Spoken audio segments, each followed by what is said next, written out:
Next up is Matthew Powers. Hi, Matthew. Hey, how's it going? Hey, Matthew is a tech evangelist at Colt, and he used Spark and PySpark for 6 years, and now helps devs understand when Dask is a better fit. Matthew has written 2 books. He has a popular blog and regularly contributes to open source code bases. And in a past life, he passed all 3 CFA exams and worked in finance. And Matthew is going to talk to us about 5 reasons Parquet files are better than CSV for data analysis. Thank you very much for that wonderful introduction. I appreciate that. All right, so let me share my screen. Share my screen now. Let's get to my presentation. Can everybody see my screen all right? Yes. Wonderful. All right. So excited to start this chat. We're going to talk about 5 reasons why Parquet is better than CSV. I don't really need to introduce myself after that wonderful introduction. Thank you very much. So I have a bunch of popular kind of open source code repos, mainly around Scala and Spark. Some are Python, PySpark. A lot of the helper functions that are covered in those libraries are kind of cover what we'll be chatting about in this presentation here today. Here are the 2 Spark books I wrote. One is on writing beautiful Spark code, which is kind of best practices around structuring a Spark application. And the other is around testing Spark applications, which is kind of how you write functions that are easily testable, and then the benefits of unit testing your functions. They're just kind of some background information on myself. Enough on that. Let's dive into the talk. So this is what you're going to get from this talk. So we're going to be chatting, giving you some actionable tips on how you can speed up your analyses. So a lot of data scientists and data analysts really don't care about file formats, but they love to have their analyses run faster.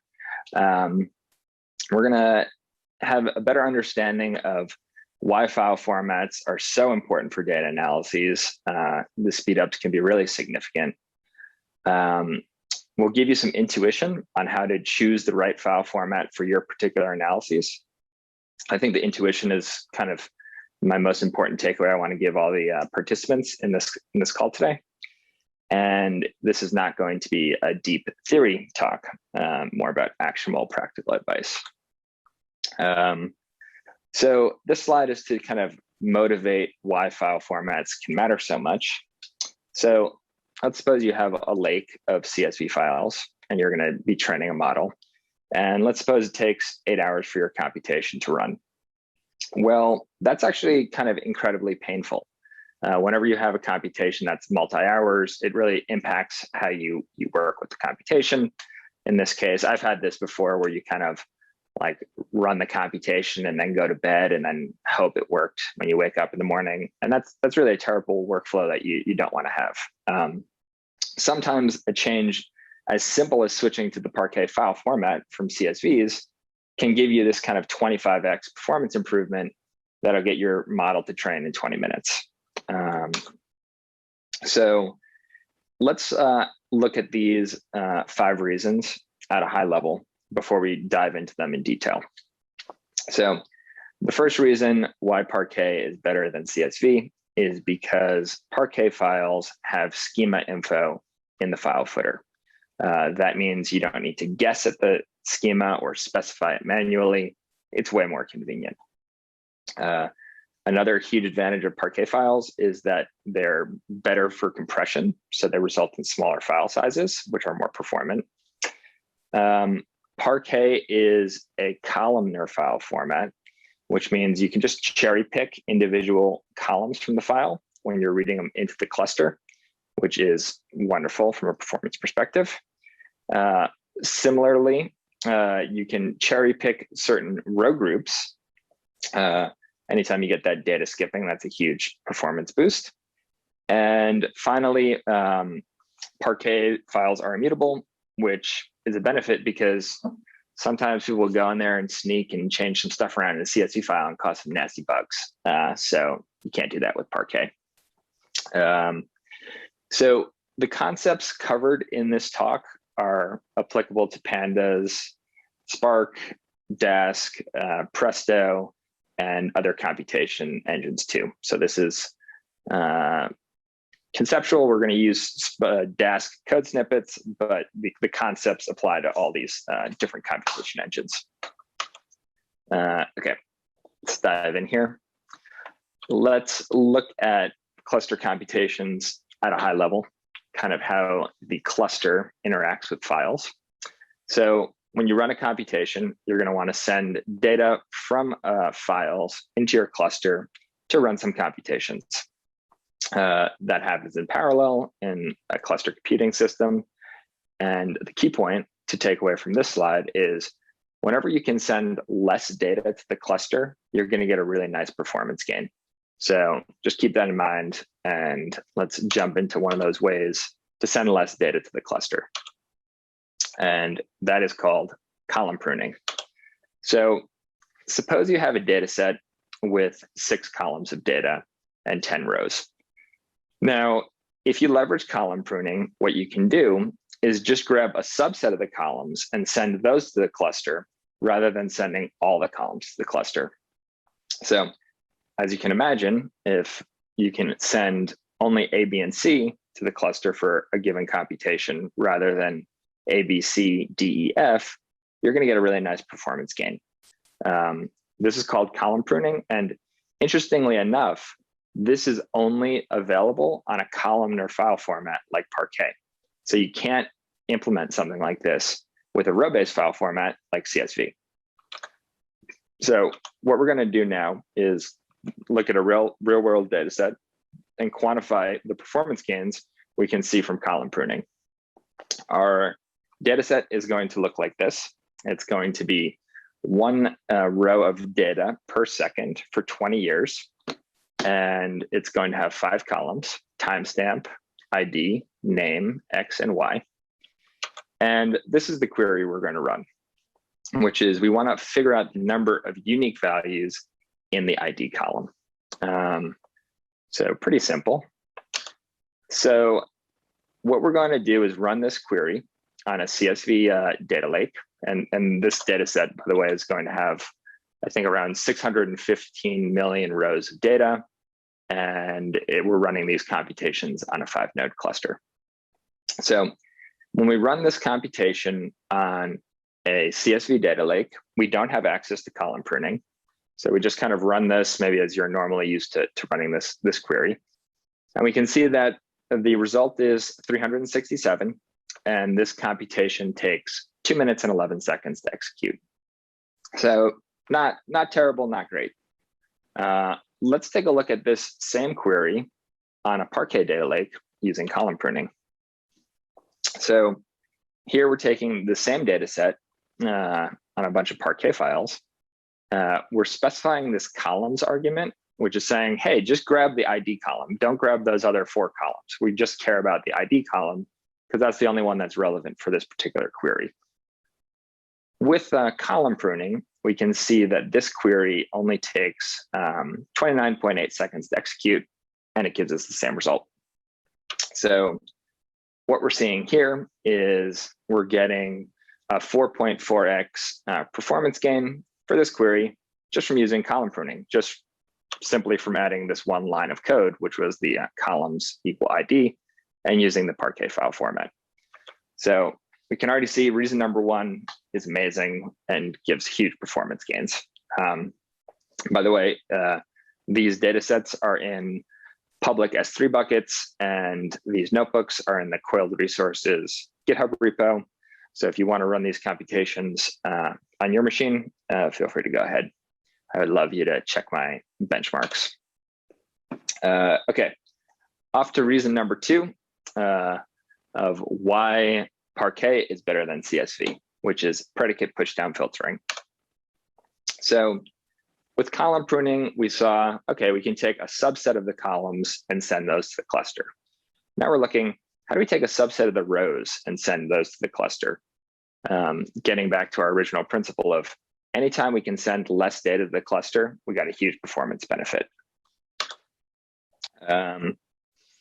So what we're doing in our baseline case for a benchmark is we are going to look at how many rows have an ID value that's greater than 1170. And in this case, we're using that same Parquet data set as before.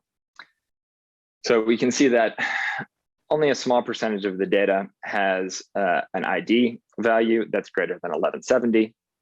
And this query takes 1 minute and 35 seconds to execute. Cool. Let's see how fast we can run this query if we leverage predicate pushdown filtering.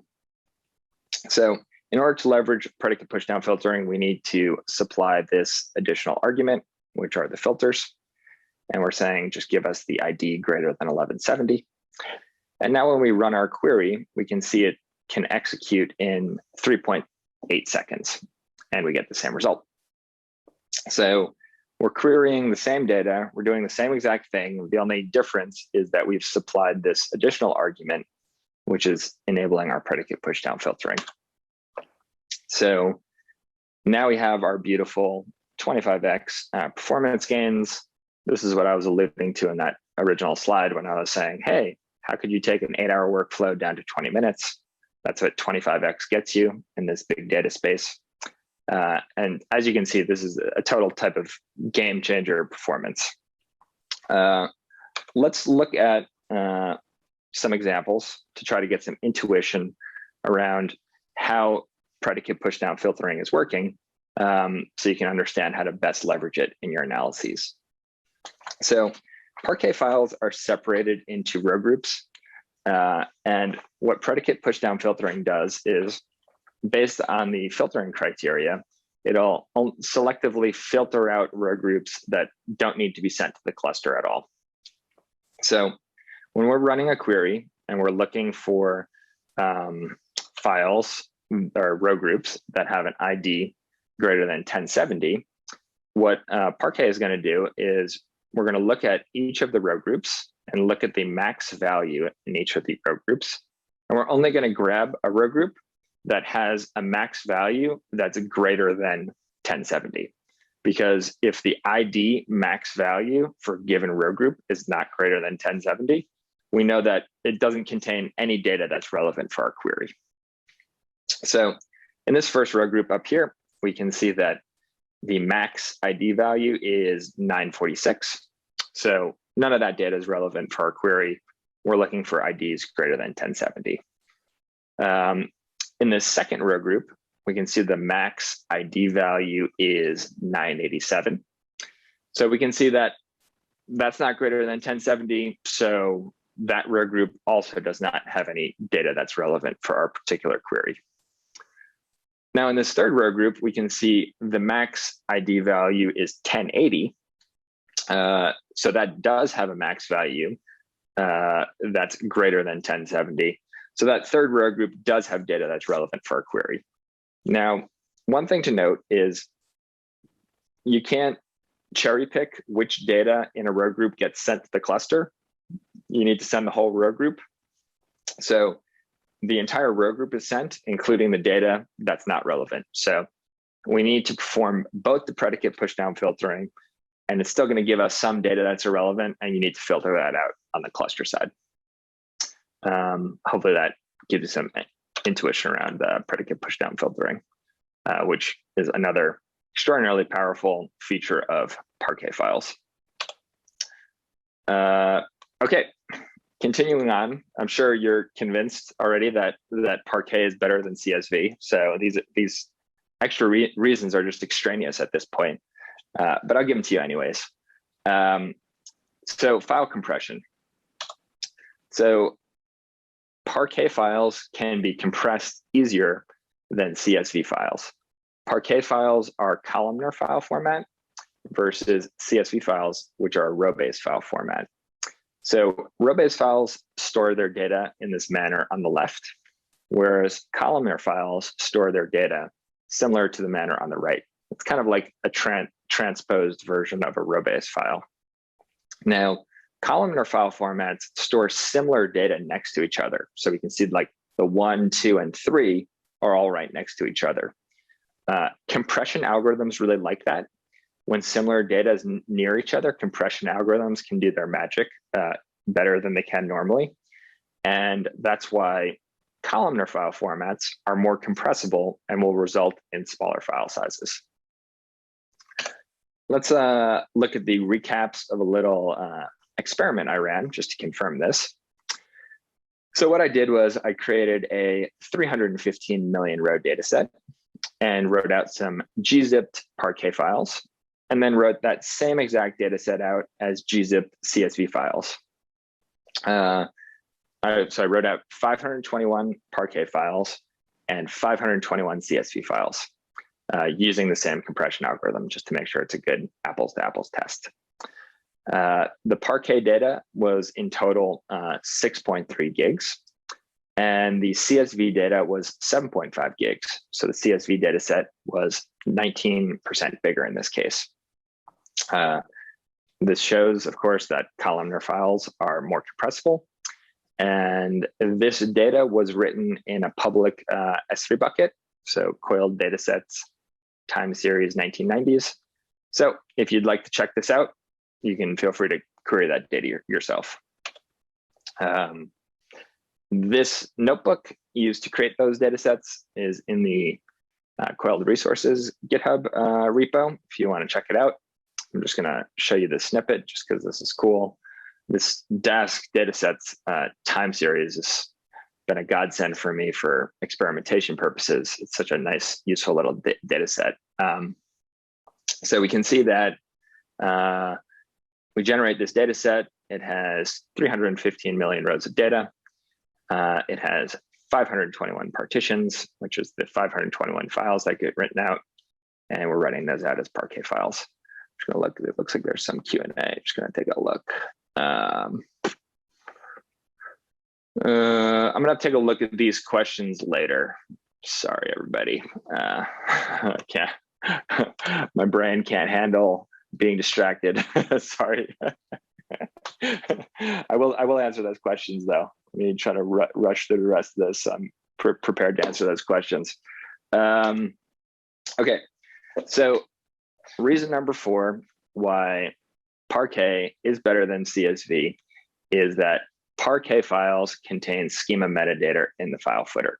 Okay, so when you're reading a Parquet file, there's metadata in the file itself. So the schema in particular is in the file footer. So when you read in the Parquet file, you know all of the column names and all of the column types. It's just already there. There's no guessing. There's no reason to do inference or specifying anything. So it's just wonderful. Now, that is not the case with CSV files. With CSV files, you either need to manually specify the schema or you need to infer the schema. And by schema, I mean the column names and the column types. Manually specifying the schema is error prone, right? Users don't necessarily do it correctly. And it can be really tedious. Let's say your data set has like 1,000 columns. Who wants to manually specify that? Inferring the schema is equally unappealing. You need to either take a sample of the data and try to infer it based on the sample. That's quicker, but error prone, right? You're not necessarily going to infer it properly. Or you need to infer it based on the entire data set, which is expensive. That's like a big data analysis. Let's take a look at some of these pain points. I only have 10 minutes left, so I need to rush here.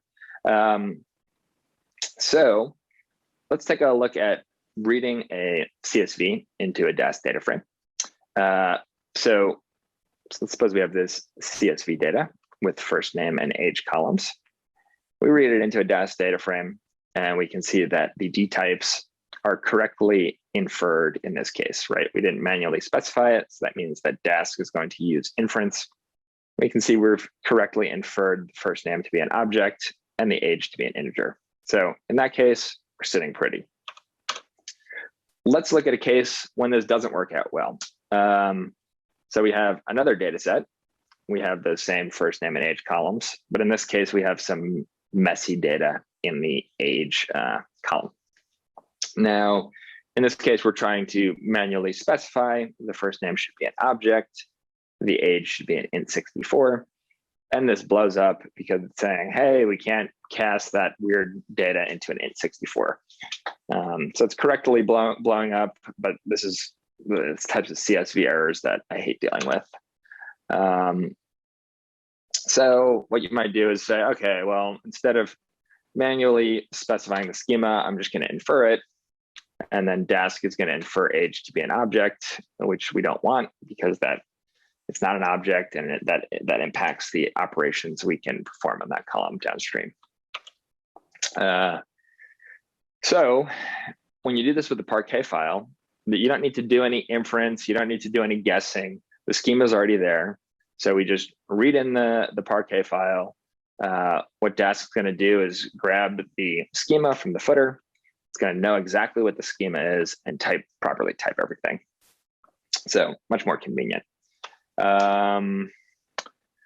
Quick pro tip that's really great when you're working with Parquet files. So PyArrow lets you easily query the metadata in Parquet files.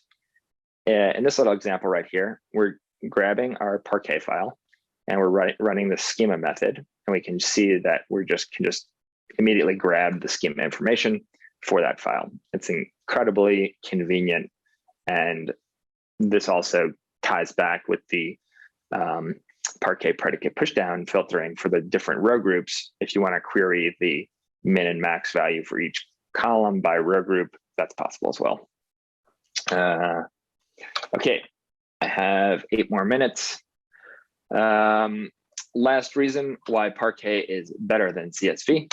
So Parquet files are immutable. Immutability is generally preferable. It's much better to change the code rather than change the data. I've seen this before. Folks have a big CSV data lake. They try to fix some data. That creates all sorts of weird bugs, can't be undone. You really don't want to change data in practice.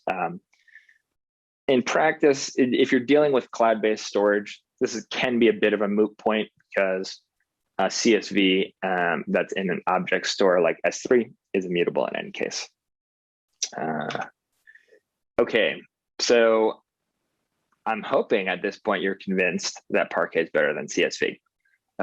So if you have all these CSV files, how do you convert them to Parquet? Well, it turns out that's really easy. You can just read a bunch of CSV files into a Dask data frame and then write them out as Parquet. You can also perform this operation with Spark. There's a lot of different technologies that make this super easy. If I am given a CSV data lake, the first thing I will do is convert it to Parquet before doing anything else, because I strongly dislike working with CSV. So the future, what is coming down the pipeline? Well, there are additional exciting technologies that are even improving upon Parquet files. Delta Lake is an abstraction on top of Parquet that uses Parquet plus a transaction log to add some additional functionality. Iceberg is really another columnar file store that's really exciting. I have given talks previously on Delta Lake, so feel free to Google those if you're interested in learning more. Okay, I have a few minutes left for questions. I wanted to leave that. I'm a pretty easy person to get in touch with. My email address is powers@coiled.io. Feel free to email me about distributed computing, file formats, Dask, Spark, international travel. I love traveling, currently in Brazil. I am in the Dask Slack, which is a wonderful place to be, so feel free to join. I'm also in the Dask Reddit. I actually created that, also created the Dask LinkedIn group. So feel free to ping me in any of those channels. I love chatting with the community and helping people out. So hopefully you found this presentation useful, and I will take some questions.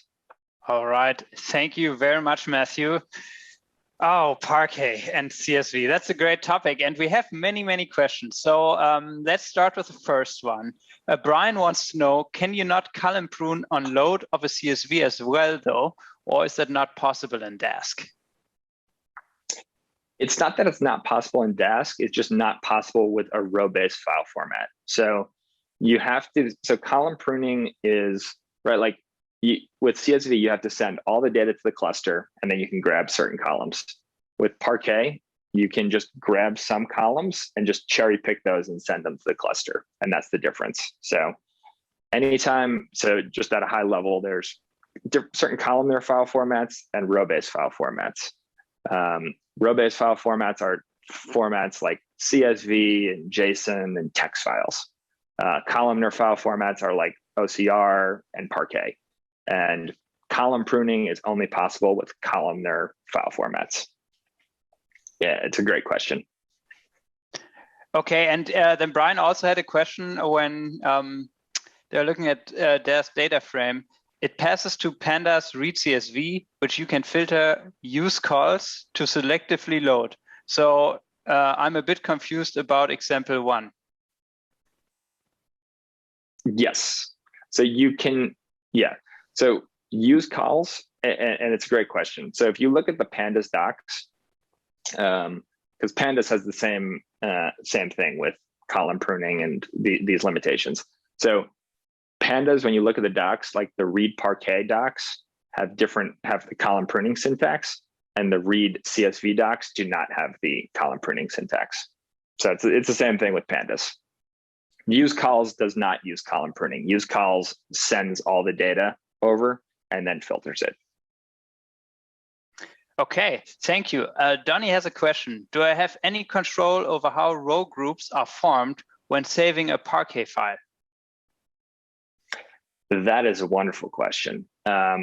So like most, that's a really great question. So you really want to sort data before you write it out if you're going to want to optimally leverage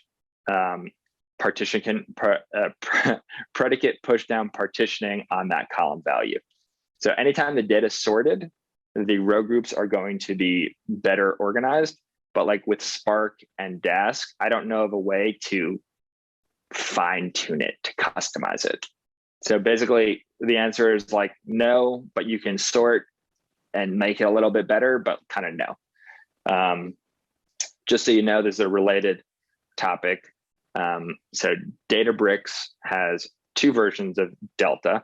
One is the open source Delta Lake. One is the closed source Delta Lake. Closed source Delta Lake has something called Z-order indexing, which is kind of like the customized way of doing this, but that's the proprietary Databricks way.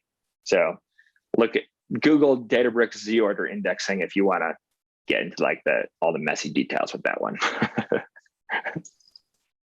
Oh, all right. Well, thank you. Let's take a couple more questions. We have like 1 minute left, maybe one question more. Alan wants to know, can a schema have things like engineering units or valid ranges and not just types? Yes, it can. Maybe not the schema, but you can add custom metadata to Parquet files. I actually wrote a blog post on that. So I think if you Google something like PyArrow custom metadata, you can find that. So I don't know if that could be in the schema itself, but I know you can add it to the, you can add arbitrary data to the Parquet footer. Man, great Awesome. questions. Good audience. I couldn't see anybody, so I'm just talking to the void over here, but you all exist and you had great questions, so thank you.